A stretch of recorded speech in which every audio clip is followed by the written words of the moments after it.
15 दिन में दस्तावेज जमा करें, नहीं तो योजना से हो जाएंगे बाहर। एसआरए का धारावी के लोगों को अंतिम मौका।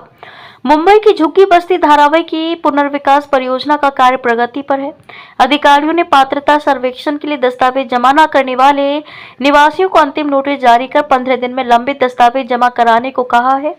अधिकारियों ने कहा कि निर्धारित समय सीमा के भीतर दस्तावेज जमा नहीं करने पर पात्रता का निर्धारण उपलब्ध रिकॉर्ड के आधार पर किया जाएगा। सिलम पुनर्वास प्राधिकरण एसआरए ने मुंबई की धारावी रीडेवलपमेंट परियोजना क्षेत्र के निवासियों को लास्ट नोटिस दिया है। यह अंतिम नोटिस उन लोगों के लिए है जो पुनर्विकास योजना के तहत पात्रता निर्धारण हेतु आवश्यक दस्तावेज जमा करने में विफल रहे हैं। 16 मार्च को जारी नोटिस में प्राधिकरण ने झुग्गी वासियों को आवश्यक दस्तावेज और जानकारी प्रस्तुत करने के लिए 15 दिनों का अंतिम समय दिया है और चेतावनी दी है कि अनुपालन न करने पर उपलब्ध आधिकारिक रिकॉर्ड और सर्वेक्षण डेटा के आधार पर निर्णय लिए जाएंगे। जारी किए गए एक सार्वजनिक नोटिस में कहा गया है कि ये कदम एसआरए द्वारा अधिकतम भागीदारी सुनिश्चित करने के लिए किए गए प्रयासों की कड़ी के बाद उठाया गया है। इसमें 2024 में किया गया व्यापक घर घर सर्वेक्षण और कई दौर के नोटिस और अनुस्मारक शामिल हैं। निवासियों को व्यक्तिगत रूप से दस्तावेज जमा करने में सहायता के लिए नवंबर 2025 में सुविधा शिविर भी आयोजित किए गए थे। इन उपायों के बावजूद अधिकारियों ने कहा कि कई परिवार अभी भी अनुपालन नहीं कर पाए हैं।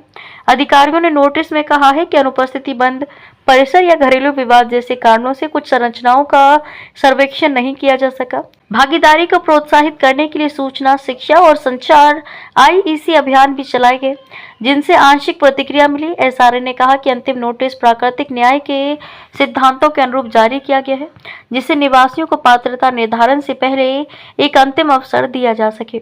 अधिकारियों ने इस बात पर जोर दिया कि धारावी पुनर्विकास महाराष्ट्र सिलम क्षेत्र अधिनियम के तहत एक एकीकृत परियोजना के रूप में कार्यान्वित किया जा रहा है, जिसका उद्देश्य समानता और पारदर्शिता सुनिश्चित करना है। अधिकारियों ने बताया कि प्रस्तुत दस्तावेजों की जांच वर्तमान में जारी है और धारावी के विभिन्न क्षेत्रों के लिए पात्रता सूचियों का मसौदा तैयार किया जा रहा है। सत्यापन प्रक्रिया से यह निर्धारित करने में महत्वपूर्ण भूमिका निभाने की उम्मीद है कि कौन से परिवार पुनर्विकसित इकाइयों में आवास सहित पुनर्वास लाभों के लिए पात्र हैं।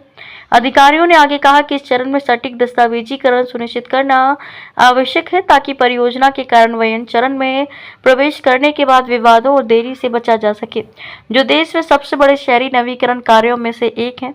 अधिकारियों ने बताया कि घर घर जाकर किए गए सर्वेक्षण में 91,000 से अधिक इकाइयों का निरीक्षण किया जा चुका है। लगभग 24,000 इकाइयों का सर्वेक्षण कार्य दस्तावेज नहीं होने या परिवार के मुखिया के अनुपस्थित होने की वजह से पूरा नहीं हुआ है। वहीं करीब 13,000